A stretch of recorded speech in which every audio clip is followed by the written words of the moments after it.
అయ్యయ్యో, ఏమిట్రా ఈ తలతిక్క పనులు? చూడలేదు. సర్లే, బిడ్డ పూర్తిగా తడిసిపోయాడు. ఏమనుకోకమ్మా. పర్వాలేదు. చాలే. అయితే రేపటి నుంచి నీళ్లు కూడా పోయాను. ఒరే, ఇదంతా నా కోసం అట్రా, నీ కోసం కాదు. ఏది చేసినా భక్తితో చెయ్యాలయ్యా. అయితే ప్రసాదానికి వెళ్ళినా వెళ్ళు. ఓం రాజాతిరాజాయ ప్రసహ్య సాహినే నమో వయం వై శ్రవణాయ కుర్మహే సమే కామాం కామ కామాయ మహ్యం కామేశ్వరో వై శ్రవణో దదాతు. ఇంకా నైవేద్యం కాలేదురా. శ్రవణో దదాతు.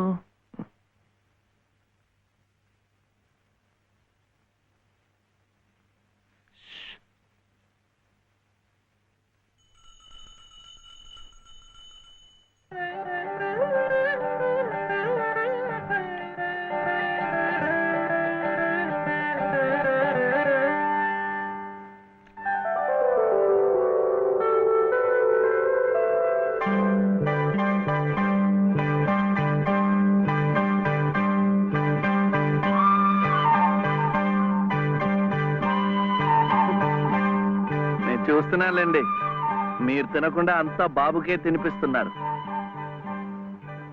తీసుకోండి. నాకు లేదనా? నేను మళ్ళా అడిగితే ఇస్తారు. ఈ గుడి మాకు బాగా తెలుసు. నేను మా నానమ్మ రోజు వచ్చి ఇదంతా కడిగి ముగ్గులేస్తాంగా. తీసుకోండి, తీసుకోండి. తీసుకోమ్మా. అసలు దేవుడు గర్భగుడిలో ఉంటే వీడు ఊరేగింపుకు వెళ్లే ఉత్సవ విగ్రహం లాంటి వాడు. పుణ్యమే. రాజమ్మా, ఆ అమ్మాయి ఎవరో తెలుసుగా? మన చలపతి చెల్లెలు లలిత. అలాగా? నేను గుర్తుపట్టలేదు.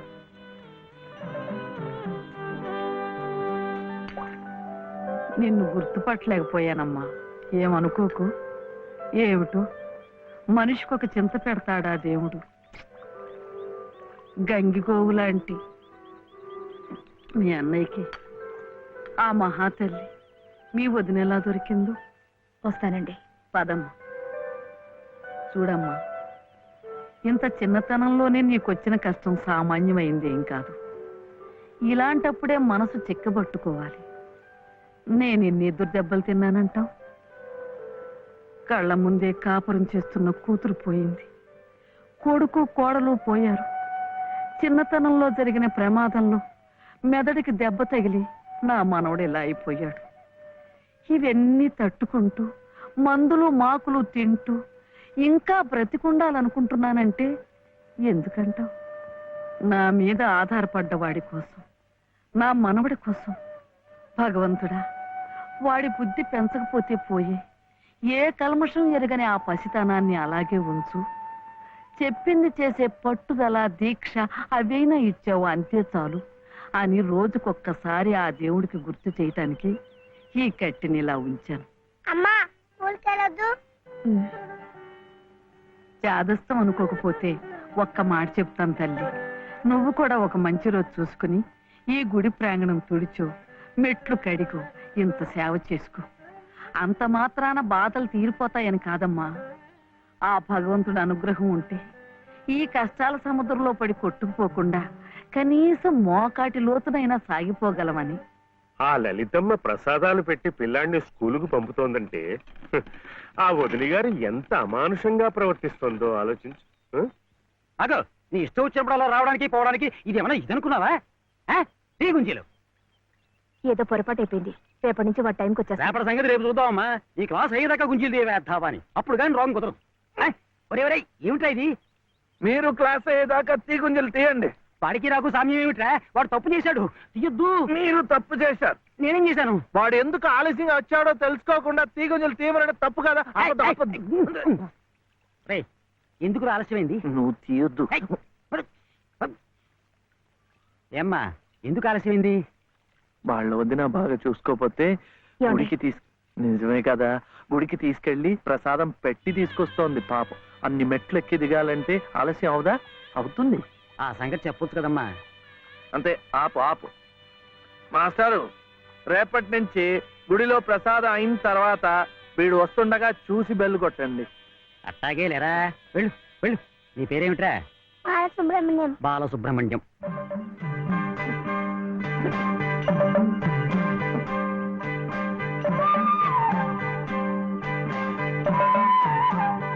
తెలిసిందిలేండి, మీ పేరు లలిత, నా పేరు చెప్పనా వీర వెంకట సత్య శివసుందర రామయ్య. మీ పేరులో 3 అక్షరాలే, లలిత. నా పేరులో 3 ఉన్నారు. వీర వెంకట సత్య అన్నవరం స్వామి, శివ నేను, సుందరరామయ్య మా తాతయ్య. మరి మీ పేరులో ఎవరున్నారు? ప్రస్తుతానికి నేను, మా బాబే.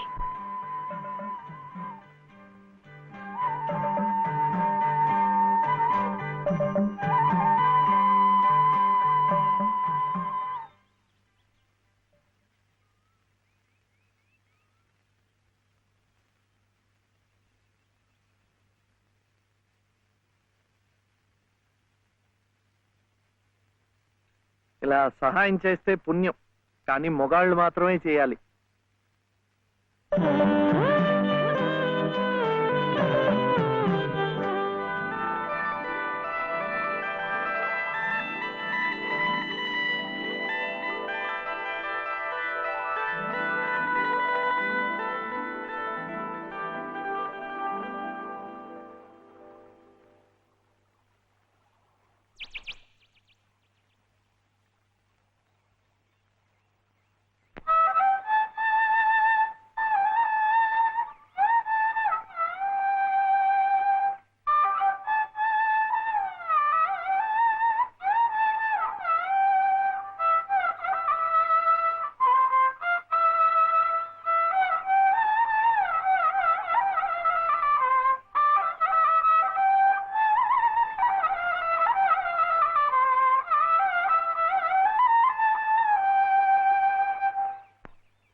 ఇది మా నానమ్మ పాడేది. ఏమిటి చెప్పండి. శివుడవో మాధవుడవో ఎవరని నిర్ణయించేదిరా, మిమ్మల్ని ఎవరని నిర్ణయించేదిరా. మీకు సంగీతం బాగా వచ్చనుకుంటానే. మీకు తెలిసిన చోట 2-3 సంగీతం పాఠాలు ఇప్పించకూడదు. పాఠానికి 100 రూపాయలు ఇచ్చినా నా బ్రతుకు గడిచిపోతుంది.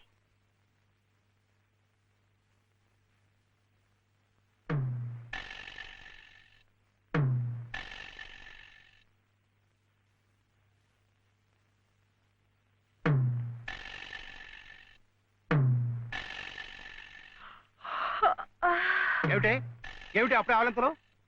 పెళ్లినాడు హోమం చుట్టూ తిరుగుతుంటే పురోహితుడు చెప్పాడు కాబట్టి తిరుగుతున్నారు అనుకున్నాను. తెల్లవారులు మంచం చుట్టూ కూడా అలాగే తిరుగుతారని నాకేం తెలుసు. పాడుగాను బుద్ధి. తిరుగుతున్నానంటే ఏ కోణంలో చూస్తే నువ్వు అందంగా ఉంటావో చూస్తున్నా. నా అందం చూడటానికి ఈ జన్మ సరిపోతుంది. నా కడుపు పండటానికి మరో జన్మ పడుతుంది. పడితే పట్టని ఏమిటి, అన్ని జన్మలకి నేనే నీ మొగుణ్ణి. మావయ్య ఇటు దిగు దిగు, అలా చూడకూడదు రాత్రిపూట. ఏమిటయ్యా రా. మధ్యలో వాడిందికే, నువ్వు కూర్చో, నువ్వు వెళ్ళరా, వెళ్ళు. ఇవ్వు.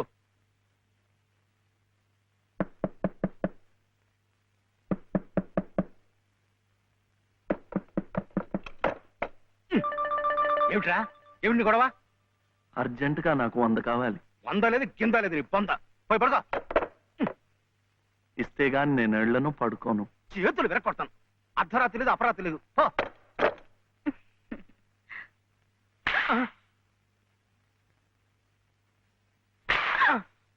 అల్లుడు ఏమిటండి మీరు కిటికీ? అది కాదయ్యా, ఇందాకాడేదో నేను అడిగినట్టున్నాడు, నువ్వేమో కాదన్నట్టుకున్నావు. అందుకన్నాడు కొరడా ఇచ్చుకొని రక్తాలు వచ్చేలా కొట్టుకు చేస్తున్నాడు. సావనివ్వండి, నేను లొంగను. అయితే నేను ఈ ఘోరం చూడలేను. నేను ఇప్పుడే గోదాట్లో దూకు చేస్తా. ఉండు నాన్న, నీతో పాటు నేను కూడా తూగి చచ్చిపోతాను. ఆగు. పగలు లేదు రాత్రి లేదు, ఒకటి ఈతల పోటీలు ఇద్దరికి. రాడు చూడాడు ఎలా కొట్టుకి దిగిపోతున్నాడు. అయినా ఆడు అడిగింది లచ్చలా కోట్ల ఓ కొంద. మీకు 100లాగా కనిపిస్తున్నాడు మీ బొంద. ఇలా 10 సార్లు 10 వందలు ఇస్తే ఎన్ని వందలు అవుతాయి నా బొంద? ఇలా ఇప్పటికిప్పుడు కావాలంటే చిల్లర ఎక్కడి నుంచి ఇస్తాడు వాడు బొంద? ఇదిగో బాబు వందా. అలా కొట్టుకోకూడదమ్మా.